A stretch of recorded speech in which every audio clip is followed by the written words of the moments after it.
Hi, everyone. I am here today on Just One Thing. I've got a very, very interesting guest joining me today, Sandra Ruiz. Anna, you have been working for over 12 years at Spotify, really helping it to build and grow Spotify from 9 million subscribers to over 300 million subscribers. I know we've talked previously. You got a super interesting story, a lot of insights and experiences to share with the growth industry. I will also say before we get started, I think what's even more impressive to me is you spent nearly 3 years at Skype, which was, for me, a beloved platform, a beloved brand that I lived off of for at least 10 years. So thank you for joining me on Just One Thing. I love to get into it with you. Thank you for having me. Excited about our conversation. So, 12 years at Spotify. I've got your profile here. You started as a conversion manager on the growth team. You moved up to a director of head of international premium growth, a senior director of global head of growth. It's just very impressive. And I know we've talked previously. You've got a lot of insights and a lot of experiences. Just start by telling us a little bit about your background. Sure. My background is actually I started in finance and private equity. Worked there for 4 years. Had my own startup as well in cell phone recycling. Had an MBA, and then after that, like you said, spent 3 years at Skype. Super interesting experience there as well. And last 12 years at Spotify, always in the growth team, very focused on premium growth. And it's been an amazing journey. I joined when we were around 1,000 employees. And yeah, I know all this time we've now just hit 293 million subscribers. So it's just been a phenomenal over 30x growth.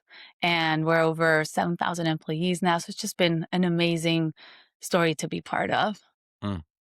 It's companies like Spotify in the world that have had just success, growth and success and growth and success. I would love to kind of start to unpack a little bit of like what's behind it. It's easy to look at Spotify and just say, boy, I remember when those early days of Spotify and then Apple came out with Apple Music and they were competing. But like Spotify has just been such an incredible success story over the years. It's just been ongoing growth. It's been an incredible platform democratizing music in a way that makes it accessible to everyone. And it's just also like one of these brands that just has such a very strong positive reputation. You've been there for so long, like like I'm not even sure where to begin. Maybe help us understand like Yeah. what's behind the growth of Spotify all these years. So early on, we were seeing, hey, phenomenal growth on the free side. We're struggling a little to grow on the premium side. What are some of the challenges and how can we address them? Mexico, Brazil being a couple of them, and just conversion there wasn't really working. I dove into the market and looked at across the whole space what was going on. We did focus groups. We reviewed absolutely everything in the funnel. On the one hand, the awareness wasn't there, the understanding wasn't there, the messaging was off. Some of it was even just like basics, hygiene, payments, friction, trial mechanics that weren't necessarily working. We implemented new local payment methods, basically changed all of the different messaging to make sure it adapted. It resonated from a local perspective, and the value prop was something that had appeal. And then we also tested different offers that worked extremely well, and the markets took off. And in a space of a year and a half, we had 5x the market. And so that was an amazing accomplishment. And we realized you absolutely need to have a local go-to-market approach for premium, and it became basically our playbook for all of the other markets. After that, basically, I set up the from scratch and scaled the international premium team to a 40 people team with hubs across everywhere: APAC, LATAM, Europe, North America, and we also basically started to launch a bunch of other markets, right? And for all of those launches, the premium go to market was something that I and our team needed to figure out. So that included Indonesia, India, Korea, Japan, all of Middle East, all of Africa. And it's just been phenomenal to see the growth and to see how we gained some of those early learnings that would became our playbook for all of the local go-to-markets we developed for premium. And it's been truly a key element of driving growth there. Boots on the ground is what we call it. We have hubs across all of our regions, and it's a set of primarily growth marketeers that are really focused on end to end. What are the funnel frictions that I need to unlock? Is my premium value prop resonating at a local level? When we launched the different markets, we were also going in to understand what's the competitive space, how do we differentiate, what's the pricing required, what are the propositions required. We can also talk a little bit about that later, and fleshing out anything that would need local adaptation. So a ton of work we've done on the payments front, for example. In Philippines, we only had credit cards available. Credit cards had back at, a decade ago, 2% penetration in this market. You were not going to go anywhere with that. So we launched carrier billing. And with time, and that was a huge unlock. And we realized, okay, obviously payment methods need to be localized. And that became a key part of our playbook for all of the other, subsequent markets that we've launched. Propositions has been another one as well, where particularly in APAC markets, prepaid is pretty important. So we've launched prepaid formats in some of these markets. We've tested a lot of stuff as well. And some of that also became a key playbook for us in the sense that we would use the local markets to test and then scale what would be successful at a global level and make it become a system, part of our overall conversion engine. And so that has been something that has worked really well for us. As an example, in Mexico, the first example I was mentioning, and in Brazil, over a decade ago, we launched these 3-month free offers. At the time, our offers were not as appealing, and we tried this offer and worked so well. We realized, well, this could really be something powerful. We then tested it in a bunch of additional markets, including US, and it just, blew through the roof. And lo and behold, it became then the global standard for us. And with time, it actually became the industry standard. So it's now pretty common to see a lot of the media companies offering 3-month free trials. So that's a good example of how we test locally, we see something works really well, and then we scale it globally.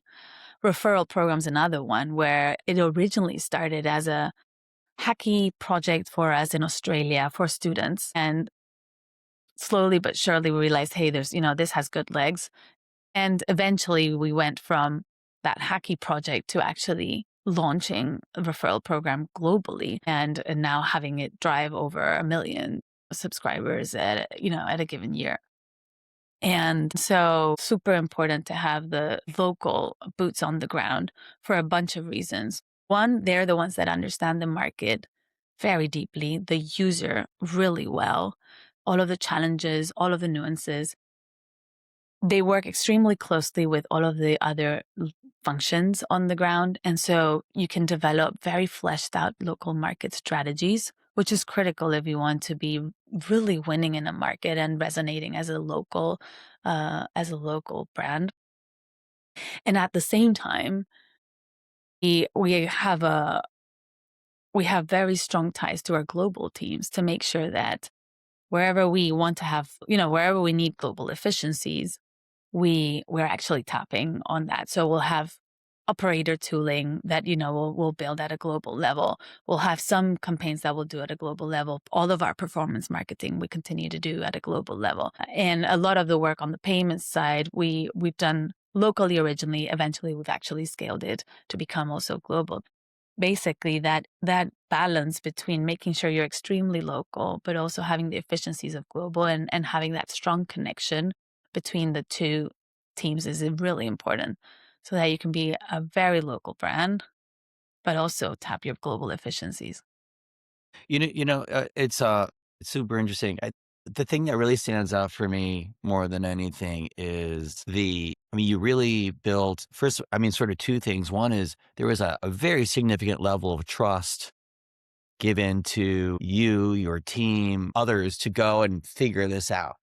So much trust and responsibility given to you. Like, what was the nature of the company in the early days where they would bring you in or others in and say, "Go figure it out," right? And that's kind of the first thing, like the level of trust in growth and growth team and marketing to like go and figure out how to significantly grow this business, right? That's kind of the first thing that really stands out for me. And the second is that, I mean, there was I mean, it sounds like there was so much, like, was it pre-designed? Was this approach pre-designed, or was it you're starting, like, how do we tackle a local market, and you start to figure it out. And then you go, wait a second, we are unlocking this market. We're 5Xing Mexico. We're 5Xing Brazil. Let's take this playbook and see if we can replicate it. And I just think about the level of organization around that, as well as, like, really stands out from what you've shared. So what was it like in those early days when when management said, let's put this team together, go figure this out, and then to be able to have the space to be able to then figure it out and then apply this to other regions? It's 100% how you said it. First of all, it was indeed very organic in how it shaped up. It wasn't like premeditated, oh, we need all of these local teams. Now let's go and build out. It actually started with that first project where we realized we need this local expertise to really drive that local premium growth. And with that, organically, we started to grow. As we started to grow, so it was just myself, a person for LATAM, a person for APAC, covering all of those regions and really having to handpick the two key markets we wanted to address. And like you say, really a white piece of paper to figure out, okay, where are my issues? Where are my biggest unlocks and opportunities? So a lot of leeway to go and figure out. And then being very hacky, being very scrappy to unlock resources wherever needed to actually get some of these things done, because we didn't have any payments people. We were the ones just waving the flag of, hey, we need this payment method, and the product team globally would implement that, but they were running around doing a million other things. Hey, we need actually a prepaid proposition in this market because it's incredibly prepaid heavy. So like you say, it was definitely figuring out along the way, being really scrappy. Having one of the key things I did was hire for folks that had very strong business acumen, huge bias for impact, and very creative and resourceful. And so that they could, like you say, it was pretty broad. It was looking at the whole funnel and figuring out where are the deltas. So that it had to be folks that could really flex in different shapes and forms. Hey, we have an awareness issue. Let's go and do a brand campaign and work maybe with our global marketing colleagues for some guidance on that. And the reality is that there were very few resources at the time. So it was also very heavy figuring out how to do it locally, and also influencing if we needed product at the time to do some of those changes. Obviously, through time, we realized as well this works. So we started to put more structure on it. And so we had the local hubs where we started to hire more people, and some of the functions started to flesh out. So we had a payments person. We started to hire payments people for all of our different hubs. Eventually, actually, there was a bigger payments team. So, that got centralized, but it was all organic, as we figured out the key unlocks that were going to drive growth for us. Similar with propositions as well. Okay, propositions is an important part. When I joined, we had student, family was there, but it didn't really, it only took off a little bit later.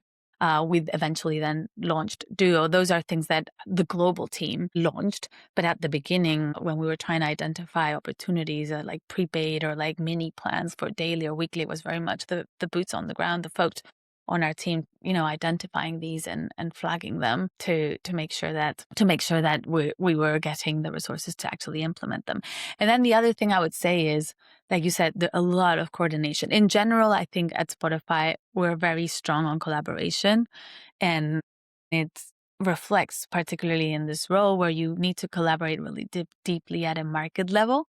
And you also need to collaborate really, really strongly globally. For the time that I've had overall growth within my remit, global growth, local growth, also product, that strong coordination really comes to life in a very effective way, because you can also then identify issues or opportunities you have at a local level and very quickly move the resources at a global level to make sure that they're getting addressed. And likewise, when you're experimenting and finding things that are working really well locally, you can also elevate them and, and blow them up for the whole world faster. So a lot of coordination there that needs to happen. And that's the beauty of it. This playbook that you ended up building, like imagine a lot of time, a lot of sweat, a lot of tears, a lot of focus. Once you had that playbook and you go, oh my God, wait, this is really working. Let's now apply this to other regions and see how it works.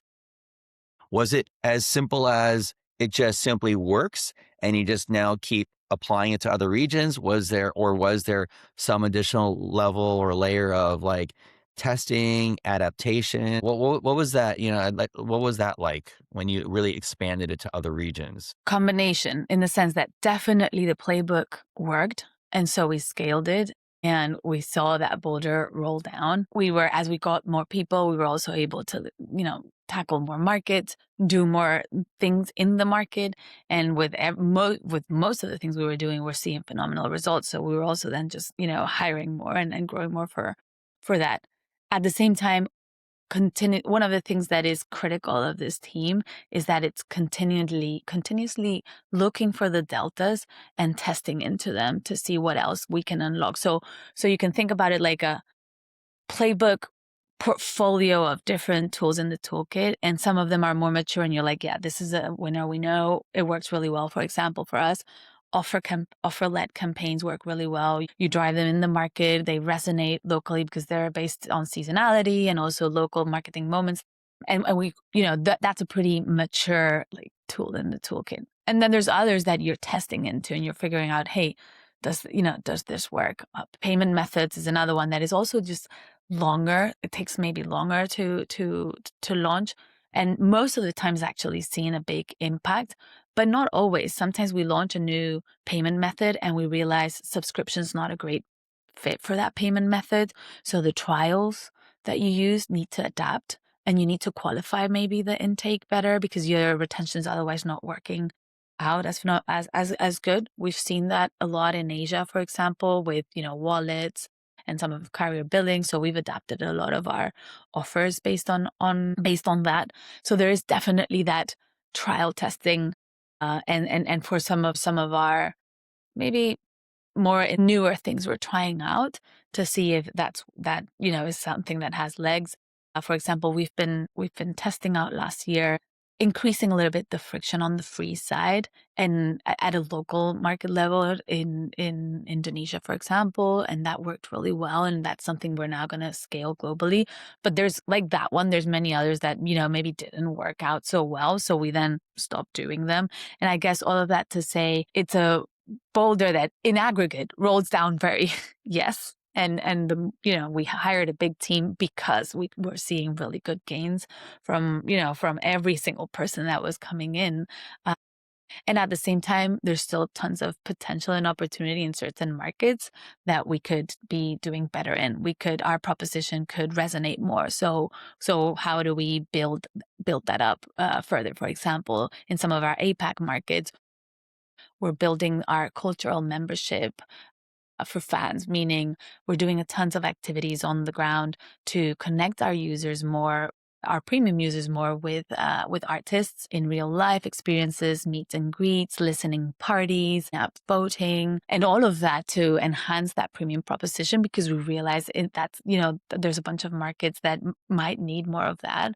So of course there's like different things that we continue to test. Some of them work better, them don't work. Some of them work only locally and they stay locally. Some of them are so phenomenal we want to scale globally. So then when you double click into the different markets, it's a bit of a mixed bag. And even within each market, some strategies are very mature, very successful. We continue to do them.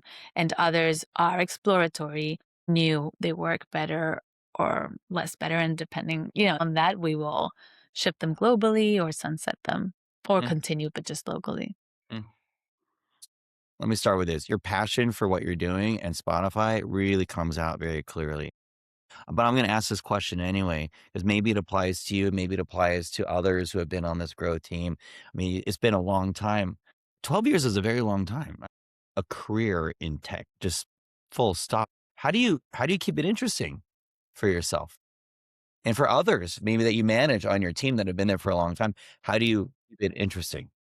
Honestly, every year is completely different. So it feels from the outside, it might feel like many years of the same thing. And from the inside, I can tell you every year it's been a different challenge, a different approach, new things that we were testing and scaling, new, in my case, new remit that, got incorporated. I was learning about performance marketing came into my remit. So dove into that for several years. Then product and product led growth as well. Have been doing that for a couple of years and really leaning into that. And then at a market level, like I mentioned, the strategies evolve.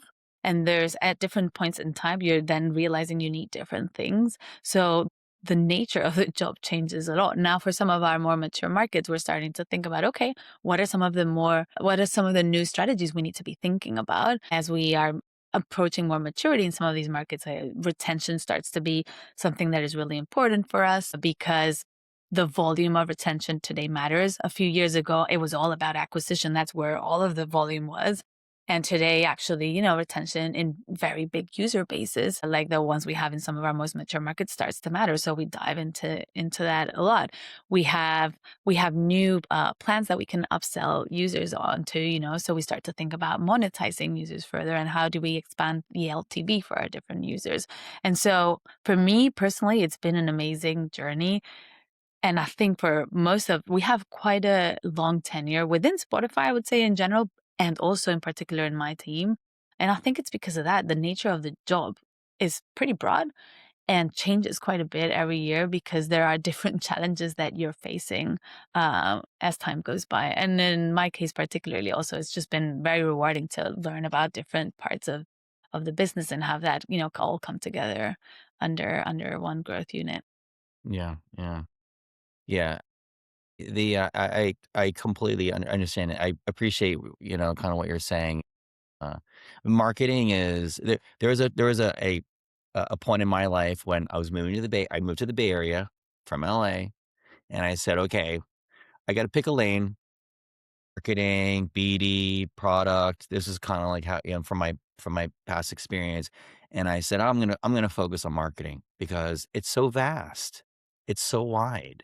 And if you kind of do it well, do it right, it could be just a ton of fun. Like you can build a career in marketing and enjoy it and not be too narrow and working with like old playbooks. And I think that's really what it comes down to. It's like if you get stuck on a playbook and you follow the same playbook that others play, you're not going to get very far, and it's not very interesting as a marketer when you're working with an old tired playbook. So keeping it fresh is key, and marketing is just an incredibly fun space to work in. That's been my experience. Yeah, and the other thing I'd say is like I don't know if it was the same for you, but for us going into many of these new markets, it was also about category building and getting people to pay in the first place for music because they weren't doing that before.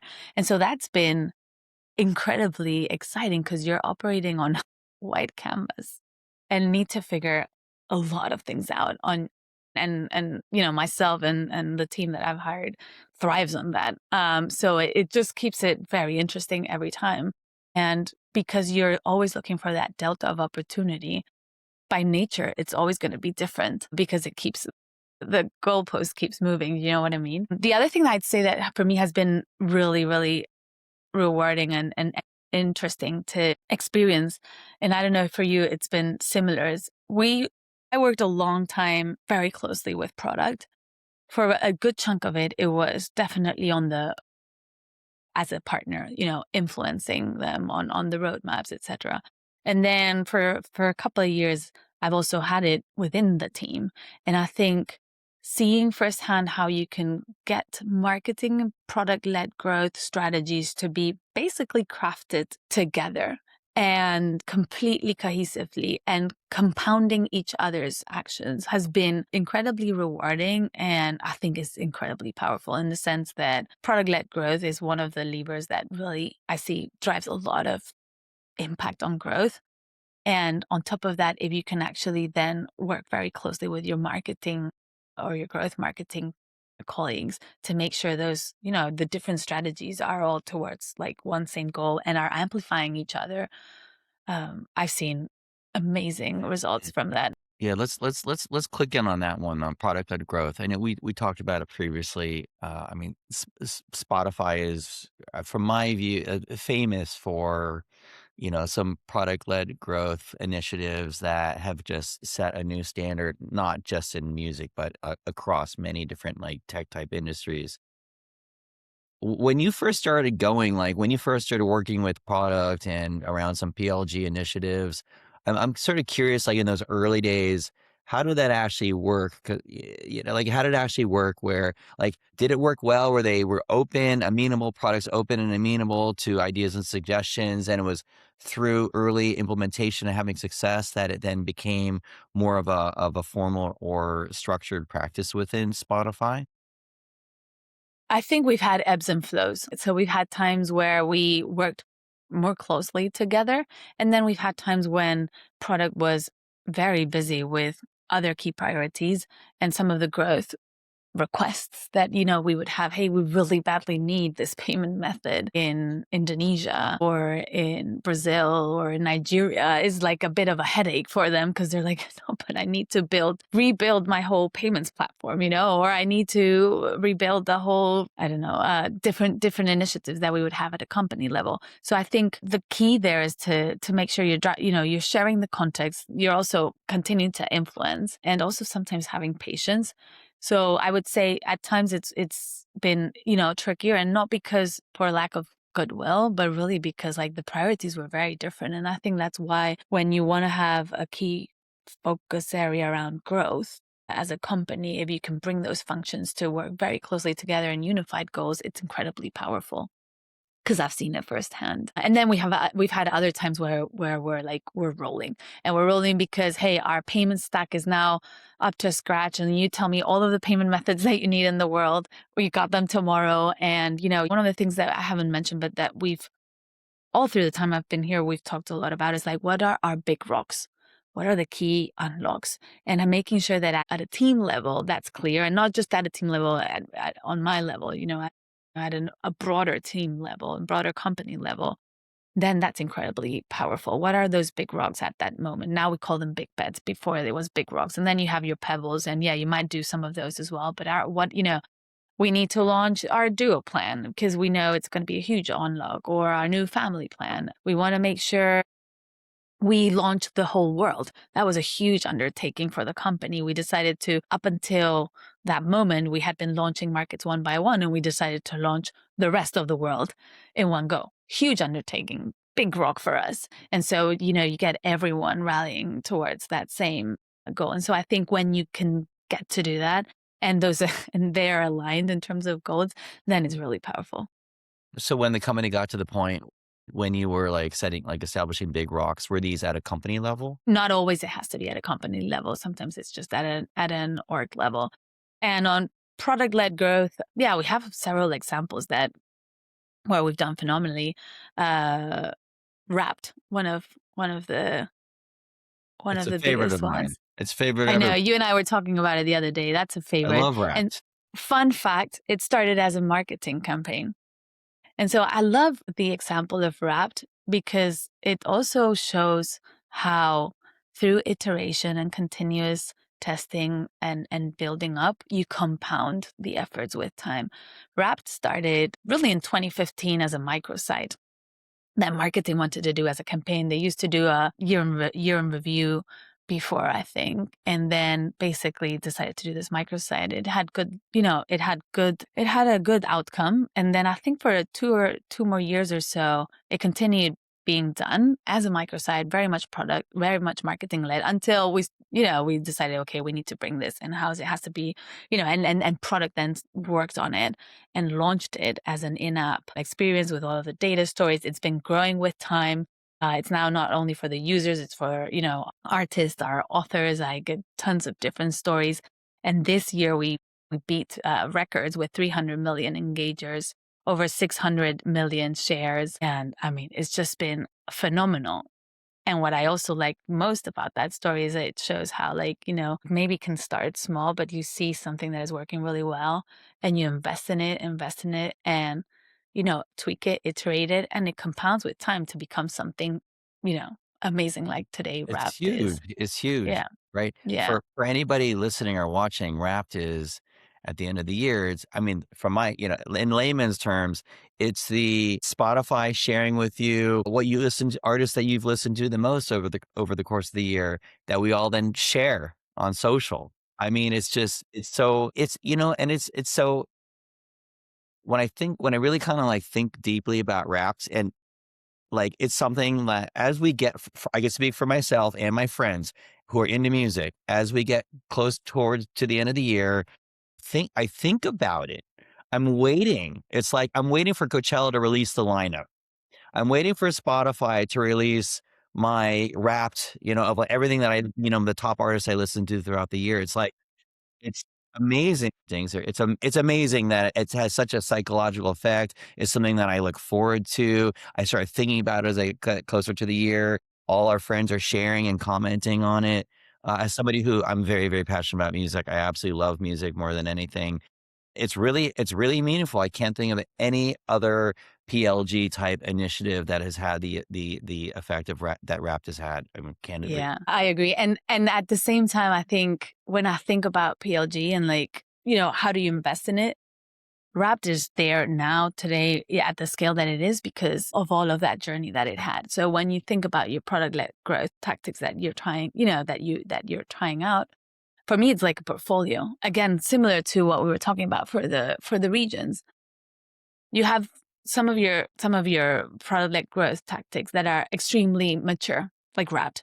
Phenomenal success. Yes, you're going to continue investing and doubling down on it year after year. Then you have some that are maybe already in the middle of the journey, like referral program. It started several years ago with a very hacky test for student referral in Australia. Then, we launched it globally for our main product. At the beginning, it didn't even have a placement in the product. It was more like a site actually. And so from more from a marketing perspective, and then we've launched it actually in the app with a proper like space for it. And we're starting to build programs around it. And it still has a lot of room to grow and like continue maturing as a product like growth tactic.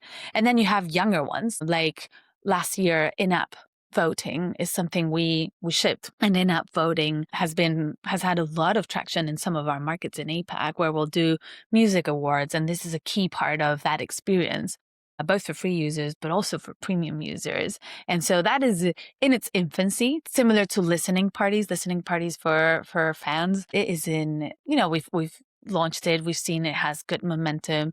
We're starting to invest much more in it and scaling it, and so it's like building up. And that one actually is a really nice example of a product-led growth together with marketing working extremely closely together to bring this to life.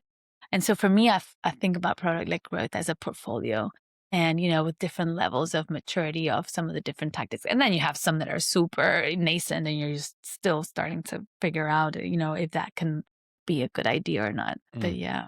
So I know we're kind of coming, coming towards, close to time here. Um, the one last question I have is because I have so many friends across like the industry, like the mobile, the tech industry, who are like in a growth marketing role, senior, mid, and I know that like one of the bigger challenges often is growth teams and product teams being very closely aligned and being able to align around priorities and to work together to implement strategies and initiatives within the product that will really help drive growth. And I am just sort of curious, like, again, kind of going back to that, your experience at Spotify, not in the beginning, but 12 years, like, how do you, people come and people go and people, they come to a company with their own experiences, their prior experiences, and they can maybe, maybe they have, there's been less collaboration with the growth team, from prior experiences. How do you sustain that? Like, how has that continued?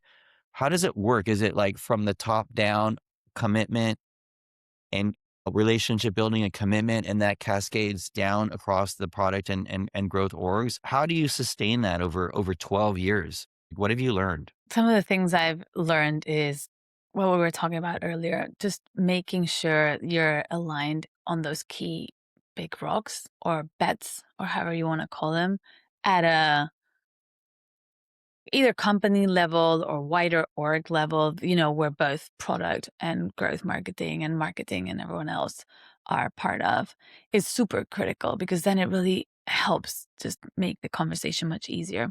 And one thing that has changed at Spotify through the years that has made that easier is that we're now working much more as synchronized swimming, we call it. So we will have those bets at a basically company level, and we make sure that we're aligned on those. And so it makes the conversation much easier to then work towards those same bets, those same goals. When that wasn't always the case, like when I joined, and for several years thereafter, it was much more bottoms up. Like, it was a very famous product setup that's been replicated in many other places. And there I would say that was more challenging, and at the same time, a lot of the work there was building awareness, driving the context, so that people would understand, look, we have ultimately subscriber targets. We're all on the hook for that. And that's really what keeps us motivated.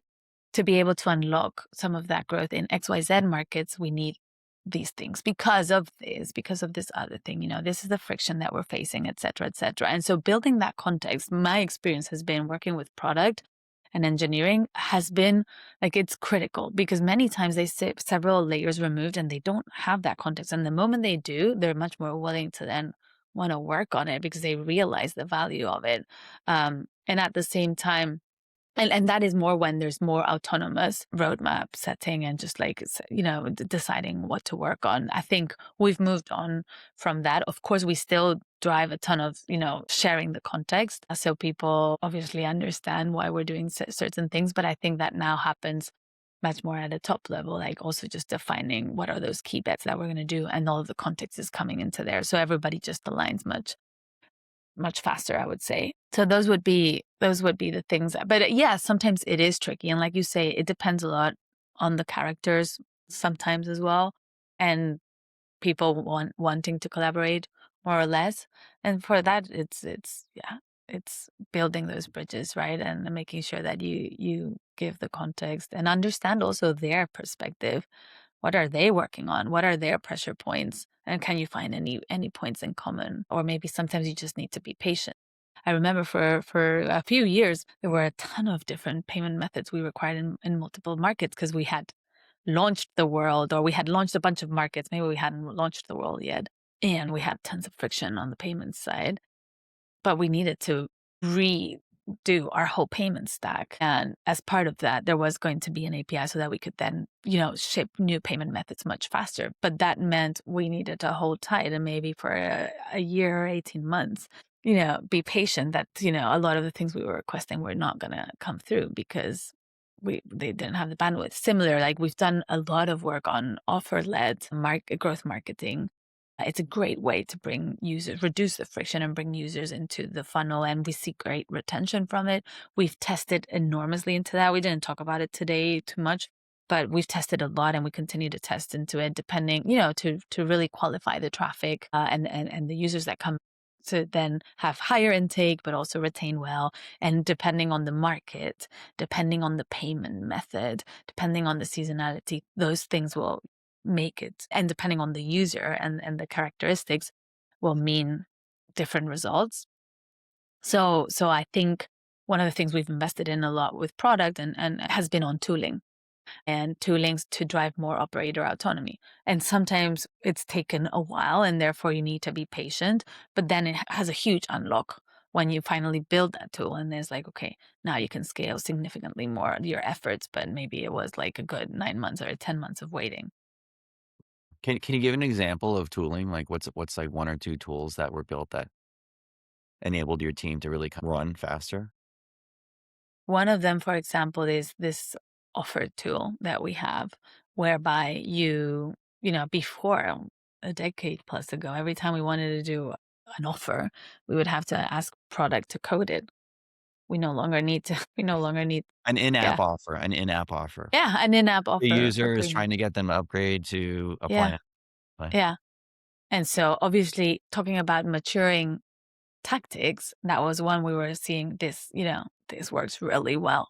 we need to scale it, and we need to be able to scale it across all of the regions that we're launching, all of these key markets. So that would be probably one of the most powerful ones, I would say. And then there's been other tools here or there that are a bit smaller, but I think that would be one of the main ones I would call out. Yeah. Yeah. The other one, I guess, is like, I mean, on the CRM side, we've built the stack all internally, not with one of the external providers. And so a lot of tooling has been developed for that. And still there's a lot of potential and opportunities to develop that further. Yeah. And that's been tied in hand with the fact that we realize that in-app comms and obviously, also offline are super powerful. So we need to make sure we're able to scale that for all of the boots on the ground that we Yeah. have and all of our global teams as well, right? Yeah. Yeah.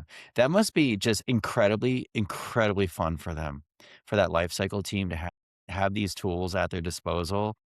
It's like the fact that they can like I'm assuming like they can run like custom messaging and campaigns to people in a particular region within Spotify. Like how fun that must be for them. Again, I just think about all the life cycle marketers that I've known over the years and using third party tools. And I mean, it's not quite the same thing as having like top down direction we want, and support. We want to like let's empower these teams with tools that are robust and allow them to be more effective in their job. I think like I will tell you as a marketer, everything, just this conversation, everything you talk about that's been going on there for the past 12 years from your experience, it just sounds like what a phenomenal place to do growth in.